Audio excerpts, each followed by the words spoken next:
बना दे मोला झोलटू बना दे मोला फोकटू बना दे काकरी के मैं काकर दारी गोरी वो तो रुमया के मारे काकरी के मैं काकर दारी गोरी वो तो रुमया के मारे मोला झोलटू बना दे मोला फोकटू बना दे मोला झोलटू बना दे मोला फोकटू बना दे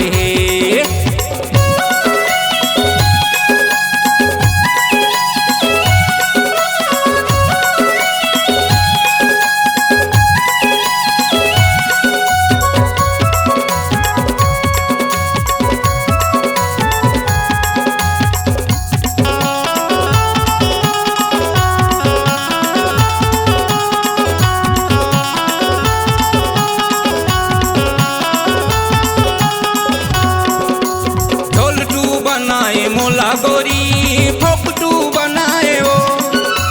लुका लुका के मोला बुला ठस सुलटू बनाए वो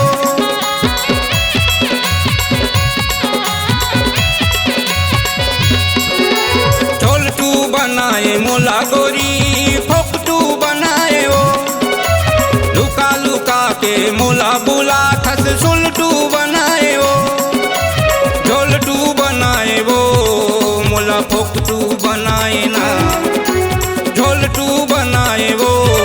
मोला फोकटू बनाए ना मुंदरी लूँ कहे वो मोला खरीदारे गोरी अपन झोला मुंदरी लूँ कहे वो मोला खरीदारे गोरी अपन झोला मोला झोलटू बना दे मोला फोकटू बना दे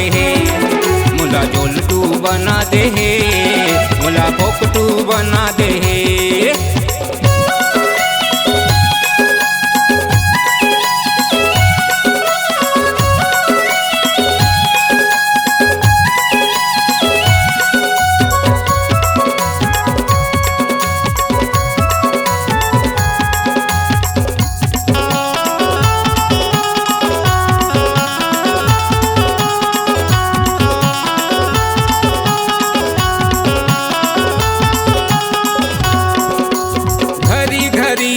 काबर गोरी नखरा दिखाए रे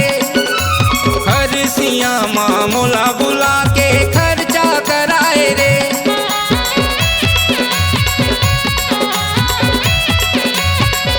घरी घरी काबर गोरी नखरा दिखाए रे खरसिया माँ मोला बुला के खर्चा कराए रे नखरा दिखाए रे मोला खर्चा कराए ना नखरा दिखाए रे मोला खर्चा कराए ना पिक्चर देखे जाबो कथसु आनी बानी के खाबो कथसु पिक्चर देखे जाबो कथसु आनी बानी के खाबो कथसु मोला झोलटू बना दे मोला फोकटू बना दे मोला झोलटू बना दे मोला फोकटू बना दे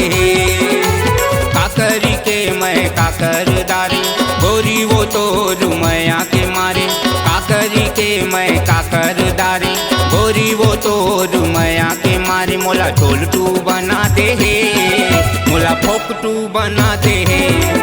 मोला झोलटू बना दे मोला फोकटू बना दे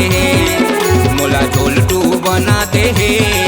मोला फोकटू बना दे मोला झोलटू बना दे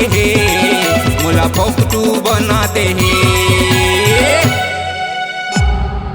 C-Log Digital Recording Studio, Cordoba. Contact number